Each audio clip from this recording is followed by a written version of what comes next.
আমরা যখন উৎসবের রাতে আকাশের দিকে তাকাই, রঙিন আলোয় ঝলমল করে ওঠে পুরো আকাশ। আতশবাজির সেই ঝলক আমাদের মন ভরিয়ে দেয়।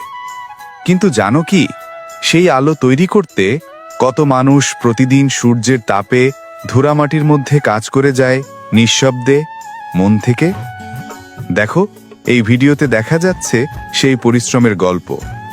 প্রথমে বড় বড় ব্যাগ ভর্তি করে আনা হয় কাঠি আর কেমিক্যাল পাউডার। একজন সেই পাউডারটা সাবধানে মেশাচ্ছে। চারকোল, সালফার আর পটাশিয়াম নাইট্রেট মিশে তৈরি হয় সেই বিশেষ মিশ্রণ। তারপর এই মিশ্রণটা পানির সঙ্গে মিশিয়ে হয় এক ধরনের পেস্ট। এই পেস্টটি আতশবাজির মূল প্রাণ। এরপর শুরু হয় কাঠির কাজ। কাঠের ছাঁচে লাইন ধরে বসানো হয় হাজারো ছোট বাঁশের কাঠি।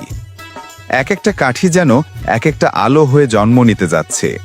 নারীরা সাবধানে একটার পর একটা কাঠি ডুবিয়ে দেয় সেই কালো মিশ্রণে।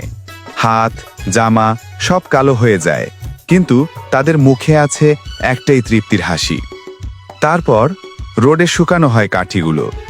গরমে তারা ছায়ে দাঁড়িয়ে থাকে, তবু কাজ থেমে থাকে না, কারণ এই কাজের প্রতিটা কাঠি মানে তাদের জীবিকার আলো। শুকানোর পর আসে প্যাকেট করার পালা। কেউ গণনা করে রাখছে, কেউ মোড়াচ্ছে লাল সবুজ রঙের কাগজে। প্রতিটা প্যাকেট যেন বলে, এটাই আমাদের পরিশ্রমের ফল, তোমাদের উৎসবের আনন্দ। একটা আতশবাজি ফাটলে আমরা কয়েক সেকেন্ডের আলো দেখি, কিন্তু সেই আলোর পেছনে থাকে ঘন্টার পর ঘন্টা ঘাম, মেহনত আর যত্ন। তাই পরের বার যখন তুমি আতশবাজি হাতে নিবে, মনে রেখো, এই আলো শুধু উৎসবের না, এই আলো মানুষের স্বপ্ন, মানুষের সংগ্রাম আর জীবনের রং।